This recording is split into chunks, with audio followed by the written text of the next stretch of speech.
आप सभी दर्शकों एवं मित्रों को सादर नमस्कार। मैं हूं आपका जिगरी दोस्त प्रभात श्रीवास्तव। आप देख रहे हैं वास्तविकता चैनल के आदर्श मानव जीवन एक चर्चा।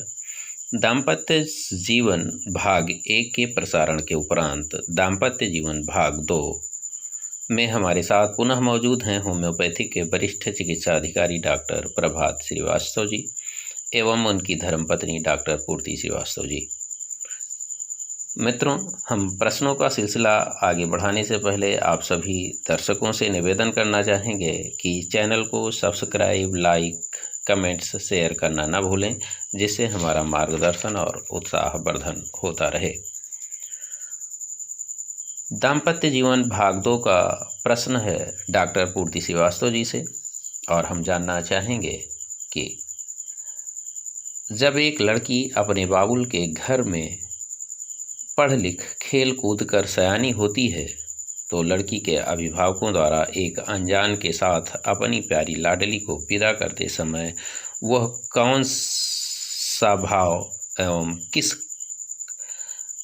भाव के कारण बाबुल परिवार के आँखों से अश्रु प्रस्फुटित होता है। जी बिल्कुल, आप हमारे दर्शकों के मध्य अपने विचारों को साझा करें। जी बिल्कुल। बहुत अच्छा प्रश्न है श्रीवास्तव जी, क्योंकि ये प्रश्न सुनते ही मेरी भी आंखों में थोड़ा सा भाव आ गया। वो समय याद आ गया जब मेरी विदाई हो रही थी। तो क्योंकि हम लोगों की अरेंज मैरिज है और मेरे मम्मी पापा ने ही इन्हें ढूंढा है हमारे लिए, तो बहुत अच्छा उनका वो था सिलेक्शन। तो जब उन्होंने सब कुछ ढूंढा और सब कुछ हमारे लिए ही किया है, तो उसके बावजूद उनके मन में कहीं ना कहीं, क्योंकि अभी तक उन्होंने हमें ये देखा था कि हम बच्चे हैं, हम उनके सामने उतनी जिम्मेदारियां नहीं निभा पाए थे, क्योंकि उन्होंने हमें समझाया, सब संस्कार सब दिए, लेकिन हमारा टेस्ट नहीं हुआ था। जैसे कहते हैं हमारा एग्जाम होता है, पहले हमें पढ़ाया गया, हमें हमारे मैके में सब कुछ पढ़ाया गया, समझाया गया, संस्कार दिए गए। अब जब विवाह होता है किसी लड़की का, तो वहां उसको वो सारी चीजें जैसे टेस्ट के रूप में दिखाया जाता है। होता है कि हमें अब अपना अंदर का संस्कार बताना है, हमें दिखाना है कि हमने अभी तक क्या सीखा है और कैसे हम अपनी उस सारी चीजों को कर सकते हैं। तो जो ये क्योंकि हम अभी तक तो देखा था कि हम खेल रहे थे, सुबह देर से उठ रहे थे या ये सब कर रहे थे, तो कहीं ना कहीं वो भाव रहता है कि कैसे कर पाएगी बच्चा, मेरी बेटी उस जिम्मेदारियों को कैसे समझ पाएगी, क्या उसे सब लोग समझ पाएंगे, क्या वहां पर वो सारे मतलब जो पति है वो उनका सपोर्ट करेंगे, या फैमिली के मेंबर्स करेंगे या उसको समझ पाएंगे उसकी भावनाओं को। तो यही सब भाव आते हुए ही उनके आंखों में बिल्कुल आंसू आ जाते हैं और अश्रुधाराएं। तो वही भाव मतलब अभी भी हम उस समय को अगर याद करते हैं तो थोड़ा सा फील, कहीं ना कहीं भावनाएं आती हैं कि कैसे रहते थे और अब कैसे, और अब देख के उनको लगता है कि हमने हाँ सब अच्छे से समझाया और यहाँ सबका सपोर्ट, इतना सपोर्ट और इतना विश्वास मिला कि आज हम सब कुछ कर पाए हैं और अपनी जगह भी बना पाए, इस घर में पूरी तरह से एडजस्ट हो पाए हैं। तो वही वो लगता है उनको कि कैसे कर पाएंगी। लेकिन अब जब बड़ी हुई है, असल मायने में होता क्या है कि उसी समय उनको लगता है विदा करते समय कि अब मेरी बेटी बड़ी हो गई है। हाँ, तो हमारे परिवार को इतने, हाँ, अब वो हमारे परिवार को जी जिम्मेदारियों के साथ उतने ही स्नेह के साथ वो वहाँ पर सबको स्नेह और तो कोई आपको सम्मान देगी। दाम्पत्य से जुड़े हुए कुछ एक छोटी सी कहानी या कोई ऐसे आपकी घटनाएं हो तो घटनाएं तो बहुत सी हैं, लेकिन घर में सबका इतना सपोर्ट रहा कि कुछ पता ही नहीं चला और ना हमें ये एहसास हुआ कि कब हम इस घर में सब मिल गए। जी बिल्कुल, जाहिर सी बात है जी। जैसे कभी कभी ऐसा भी देखा जाता है कि कुछ महिलाओं द्वारा जबरन अपने विचारों एवं आचरणों को अपने ससुराल पक्ष पर थोपना चाहती हैं, तो ऐसी महिलाओं पर आपका क्या विचार है? कृपया।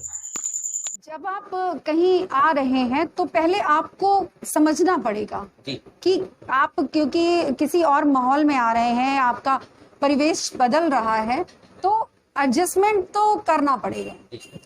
दाम्पत्य जीवन में एडजस्टमेंट करना तो दोनों को पड़ता है, क्योंकि आप स्वीकारना तो है कि वो जैसा है वो वैसा ही रहे।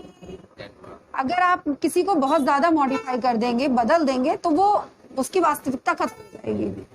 तो इसलिए आपको उसको जैसा है उसको उस तरह से एडजस्ट करिए। तो उसके लिए हमें मतलब जब हम आएंगे या कहीं जाते हैं तो वहां पर लोगों को समझना कि बड़े का क्या हमसे लोग उम्मीद कर रहे हैं, कैसा हमें चाहते हैं। अगर हम उस तरह से कर सकते हैं तो करें, नहीं तो हम अपनी बात को समझाएं कि हम ऐसा नहीं कर पा रहे हैं, या हमें आप बता दीजिए हमें कुछ नहीं समझ में आ रहा है। तो बहुत प्यार से आप ये बोल सकते हैं कि आप हमें इस बात को समझा दीजिए। तो ये जो वो होता है कि आपने अगर प्यार से बोला है तो सामने वाला आपको प्यार से ही जवाब देगा और सुनेगा भी, समझेगा भी। तो पूछने में, मम्मी से कुछ पूछने में, अपनी सासू माँ से कुछ पूछने में, जिस तरह से हम अपनी माँ से पूछने में कि मम्मी इसमें क्या करेंगे, तो अगर हम अपनी सासू माँ से उस चीज को पूछते हैं तो कुछ गलत नहीं है। लेकिन आजकल लोग उसको अपने ईगो पे ले लेती हैं। महिलाएं, लड़कियां सोचती हैं कि मैं क्यों पूछूं इनसे, ये क्यों ऐसा कह रही हैं, मुझे क्यों समझा रही हैं। तो ये क्योंकि वो हमसे बड़ी हैं, उन्हें हमसे ज्यादा अनुभव है, तो वो अगर अनुभव को हमें जानना चाहिए और उन्होंने अभी तक हमसे पहले इस गृहस्थी को कैसे चलाया है उसको हमें समझना है और हमें उस चीज को आगे लेके चलना है। यहाँ के सारे रिश्तों को हमें आगे निभाना है कि कैसे हम अपनी सिस्टर इन लॉ या ननद या ये देवर से किस तरह से प्यार से बोलना है, कैसे करना है, ये कैसे हमें अपने बाकी बुआ सास या मौसी सास इन लोगों से कैसे संबंध बनाना है, कैसे मिलना है।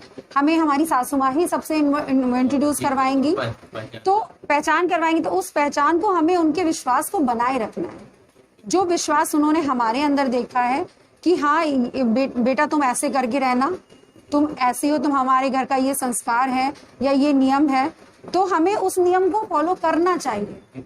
और जो हम मैके का था हमने वहां से संस्कार लिए, लेकिन नियम हमें यहाँ के चलाने हैं, क्योंकि यहाँ हम इस घर में आए तो हमें इस घर के नियमों का फॉलो करना पड़ेगा। और जैसा हमें कहा जाए या करा जाए वैसे करना चाहिए, क्योंकि आजकल लोग सोचते नहीं हमसे ज्यादा कोई नहीं जानता। तो ये क्योंकि वो हमसे बड़े हैं तो हमसे ज्यादा ही जानते हैं, उन्हें अनुभव, उनके अनुभव का जितना ज्यादा हम लाभ ले सकते हैं उतना अच्छा है जी, तभी हमारा जीवन अच्छा रहेगा जी। और मर्यादाएं भी सारी मर्यादाओं को अपना निभाते चलना। हर रिश्ते की मर्यादा होती है कि ये नहीं कि जीजा साली की मर्यादा को आप त्याग, मतलब हर जीजा साली का रिश्ता हो जी है, उस मर्यादा को स्वीकार की, उस मर्यादा को बनाए रखना जी। खूब।